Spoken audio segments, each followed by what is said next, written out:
Bonjour, parlons stratégie financière. Trop souvent, les holdings sont créés sans véritable objectif. Et la seule raison fiscale est même risquée depuis la nouvelle loi sur l'abus de droit. Pourtant, le vrai moteur, c'est la finance. Et la holding, c'est une société financière au service de la famille et des filiales. Elle vise avant tout la création de valeur. Alors, qu'est-ce qu'une véritable stratégie financière? Voyons ensemble les 5 clés de la stratégie financière. 1. La vision. Le CIO doit définir une vision alignée avec ses ambitions. 2. Un plan concret, c'est-à-dire un schéma directeur clair pour lui permettre d'arriver à ses fins. 3. Du temps, le long terme, car le succès, c'est d'abord du temps. Tous les CIO milliardaires qu'on voit à la télé mettent en moyenne 12 ans pour décoller. 4. Des objectifs pour jalonner votre parcours et rester sur la bonne voie. Ils sont quantifiables, tels que des ratios financiers comme la croissance, la rentabilité et bien d'autres.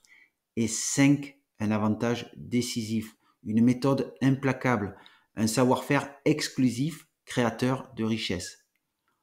Autrement dit, l'outil clé de la croissance familiale.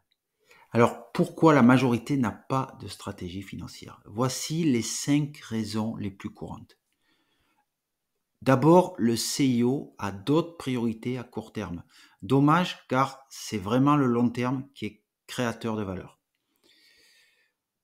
Ensuite, le manque de connaissances financières. Normal, c'est pour ainsi dire pas enseigné. Il doit se former avec l'aide de ses conseils. En 3, il est tourné, focalisé sur l'opérationnel au quotidien. En 4, le manque de ressources, et pour cause, le CEO porte de multiples casquettes. Et enfin, la peur des coûts et la complexité. C'est une erreur coûteuse, car sans stratégie, pas d'enrichissement.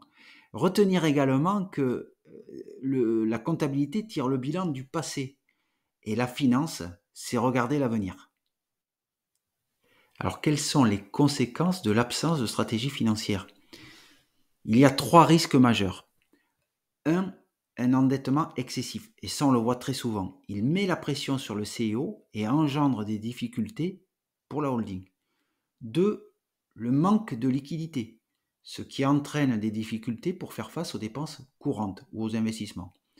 Et enfin, l'érosion financière, c'est-à-dire la perte de croissance dans le temps et des investissements qui ne génèrent pas suffisamment de rentabilité. En conclusion, la stratégie financière s'impose comme un pilier incontournable. À long terme, c'est le moteur de votre croissance.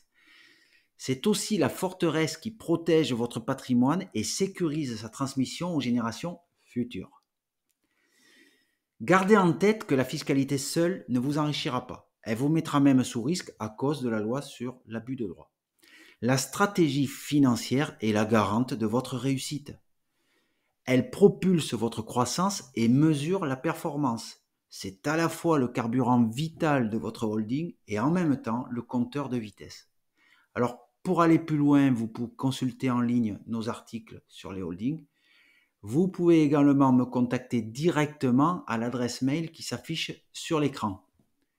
À très bientôt.